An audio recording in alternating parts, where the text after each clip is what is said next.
where we're looking at scenes of absolute devastation. Let me get out of the way here. What once was a home is now a massive flaming pile of debris.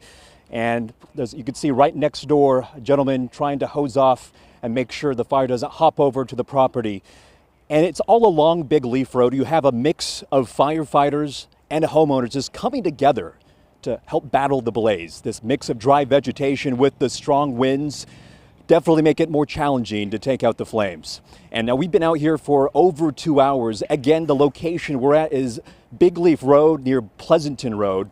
According to officials, at least 7 to 10 structures have been destroyed. Some of these being homes, others barn houses. Peaceful Lane, which is to our north, we understand is also where fire crews are battling fires. We talked with some residents who said they were out shopping when they got word of their home on fire. They are uninsured, but just grateful to be alive. And then we spoke with one gentleman who left work and rushed straight home, his house not impacted, but across the street, several structures destroyed. Take a listen.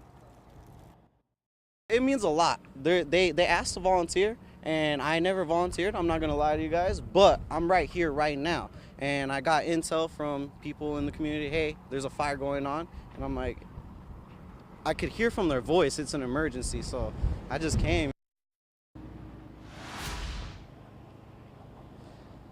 And back out here live, you see crews bringing out the hoses to get a little bit closer to this blaze. Once again, this was once a home and it's now a complete loss. And many families I've talked to are just absolutely distraught. They're at a loss of words at this point. At this point, we do not know what caused the fire.